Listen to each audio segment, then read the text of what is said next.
It was a great week for Pete Alonso and Jacob deGrom, but not so much for Carlos Beltran. This is Met Network News for Friday, November 15th, 2019.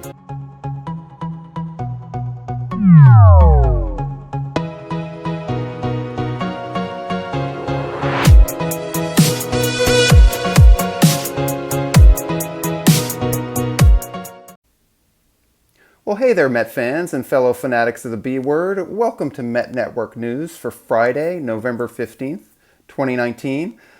Let's start this week with the good news. Pete Alonso, capturing the National League Rookie of the Year award. The Baseball Writers Association of America announced on Monday that Alonso received 29 out of a possible 30 first-place votes. The one remaining vote going to Atlanta's Mike Soroka. But Alonso's 148 total points easily enough to capture the award. Here are the final tallies for the National League Rookie of the Year voting.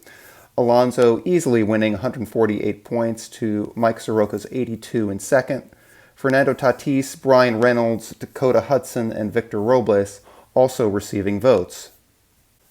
There was really only one surprise to Monday's announcement, and that was Pete did not win unanimously.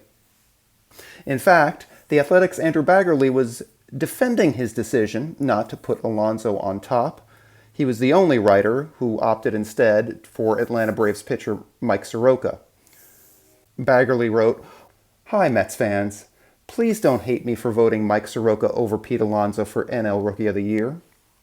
While Alonso was bashing a record number of homers, Soroka was displaying another skill at an elite level.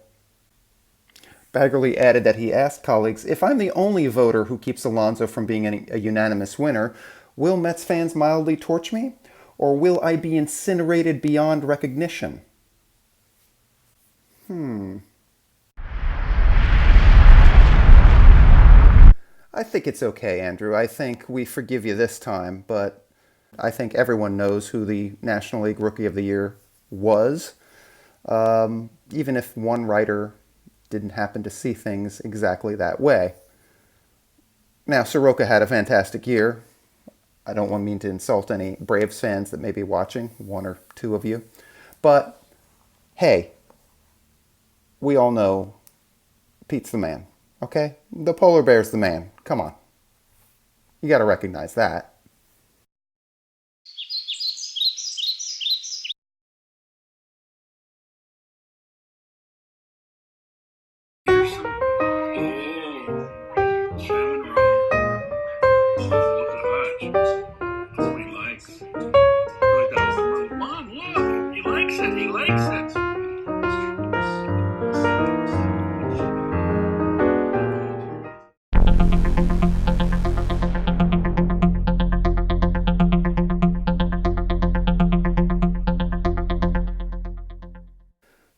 In other news, Jacob deGrom, a second consecutive Cy Young Award, just immensely impressive. While deGrom did not post the same otherworldly numbers that he did in 2018, he definitely emerged as a Cy Young favorite down the stretch of the season. As noted by Anthony Castrovance on MLB.com, deGrom began the season by allowing 23 earned runs in his first 52 innings. But despite that, over his final 23 starts, covering 152 innings, deGrom finished with a 1.89 ERA and 538 opponents' OPS. He led the NL in strikeouts, ranked second in ERA, second in WHIP, third in innings, and third in ERA+.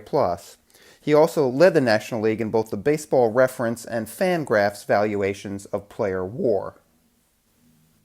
Among the 5 National League pitchers to reach 200 innings this year, deGrom's ERA was the best by .82, a wide margin. Once again, the lack of run support for Jacob deGrom surfaced in an ugly way this year. deGrom finished with an 11-8 record, which was in no way indicative of how well he pitched. He had 9 outings in which he went at least 6 innings, gave up no more than 2 earned runs, and the Mets still lost. And it was actually the second straight year he led the majors in that particular situation. Happened 9 times this year, but 11 times last year. Most impressively, deGrom now finds himself on a list of back-to-back Cy Young winners that includes Sandy Koufax, Denny McLain, Jim Palmer, Roger Clemens, Greg Maddux, Pedro Martinez, Randy Johnson, Tim Lincecum, Clayton Kershaw, and Max Scherzer. And while deGrom may not have been the runaway favorite for the award that he was last year, that doesn't mean that he didn't run away with it. Strangely enough, deGrom finished with the exact same point total in 2019 that he did in 2018 when he won the award, appearing in first place on 29 of 30 ballots cast. Again, that seems to be a pattern here with these Mets winning these awards. So deGrom finished with 207 points, easily outpacing Hyungjin Ryu, the second-place finisher who finished with 88 points.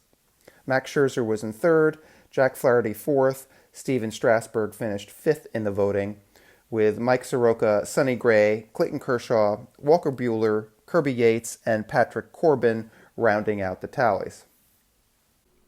Now I know that we're in New York, and everything always comes down to winning. And, you know, you'll hear me a lot kind of rail against this winner-take-all mentality here.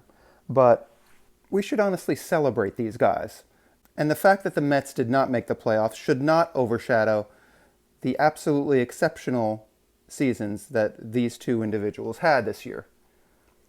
And in addition, in this day and age where sports figures can be immensely hard to relate to and difficult and challenging figures, we should embrace the likes of Pete Alonso and Jacob deGrom. They are athletes and figures that we can all aspire to be more like and have our kids look up to. And their accomplishments should not be minimized. They are in the record books now. They are a part of baseball history after two performances for the ages. So we should keep that in mind as we look forward to the next chapter in both Pete Alonso and Jacob deGrom's respective career. Because truly there are no baseball players out there who are easier to root for.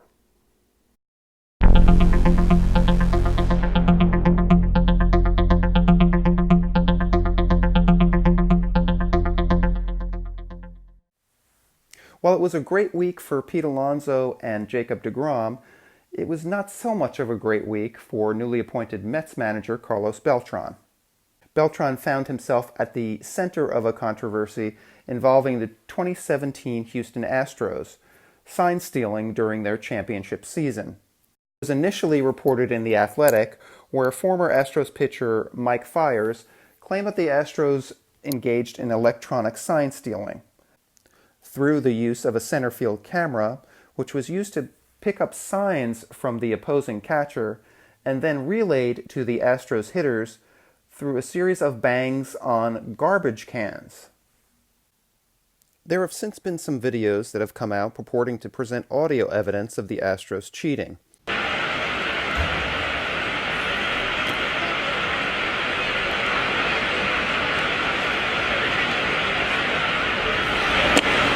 Swing and a miss. Got him.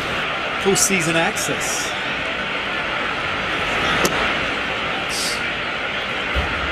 35 runs batted in, the switch hitter. All of his home runs this season have come.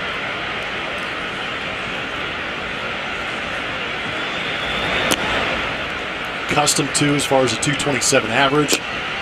Double-digit homers are nice. The guy at the forefront of this effort has been fan journalist Jimmy Jomboy O'Brien, host of the Talking Yanks and Talkin' Baseball podcasts. Now, whether these videos are definitive proof of anything, I will leave for you to decide, but personally I find some of them pretty compelling. I will say this, though. I don't agree with the fans out there who are discrediting these videos because of Jomboy's fandom. Just because we are fan journalists or bloggers or podcasters who have a rooting interest does not mean that we can't present objective analysis or care about the overall good of the game. It's one of the things we try to do here. And personally, I'm a fan of Jomboy because I think he does great work, especially in the audio analysis department with this investigative stuff, as well as the hot mic videos that have gone viral.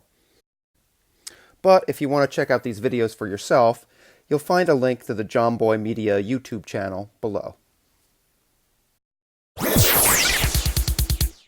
As detailed by Mike Puma and Ken Davidoff in the Post, a day after The Athletic reported that Beltran and current Red Sox manager Alex Cora played key roles in the 2017 electronic sign-stealing operation. Beltran was a player on that team and Cora served as the team's bench coach. Beltran actually doubled down on the sentiments he made initially earlier in the week to the Post. Carlos is quoted as saying, "I'm not concerned. There's nothing illegal about studying your opposite team. We all have the same opportunity to look out for information and tendencies. I love and respect the game.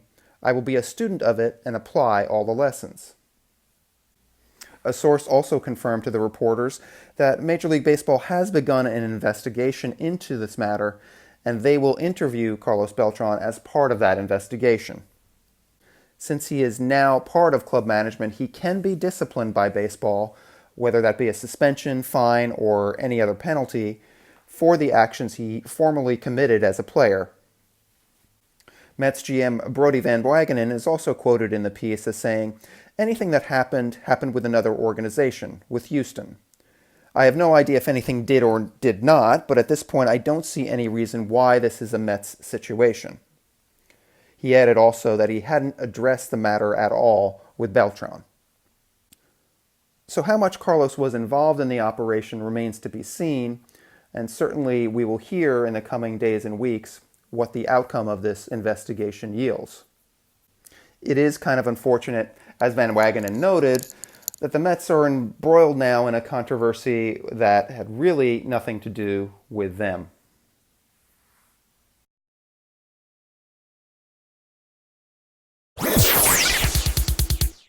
Finally, in other Met League news this week, the MBLS is back for 2019. For those of you who don't know what the MBLS is, it was a long-running sim league that ran for 17 years, beginning in 1993. It actually is the precursor to the Met Leagues. The group that preceded the Met Leagues was known as the Metropolitan Baseball Fans Association.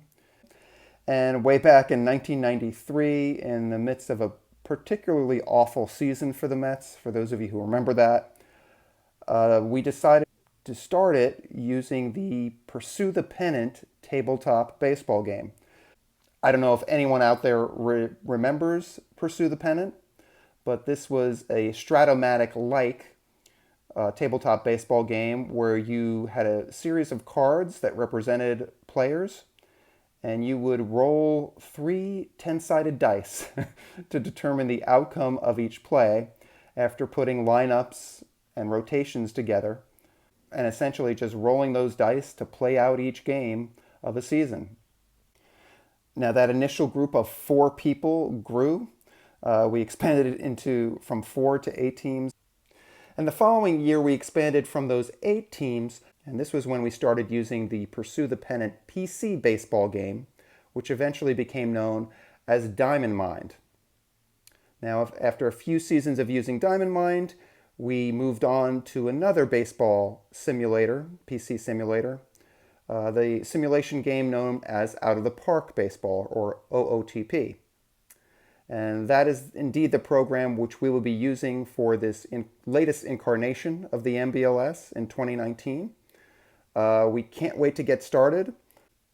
So if you're interested at all in Sim League Baseball, and I'd highly recommend Sim League Baseball for those of you who haven't tried it out, if you're a diehard baseball fan, there's really nothing like Sim League experience. You get to draft your own team, you get to set your own lineups, again, manage a pitching rotation, and you do it day to day on a game-to-game basis, basically doing everything that you would as both a GM and a manager of a baseball franchise. And again, most Met fans out there, we are genetically predisposed to believe that we could do a lot better than the people in charge in Flushing. So I'd highly recommend, again, joining the MBLS if you can. If you join us as a premium, gold, or platinum member, you could be part of it. So check out the link. Again, we're going to put a link below this video. If you're interested in joining, please check us out.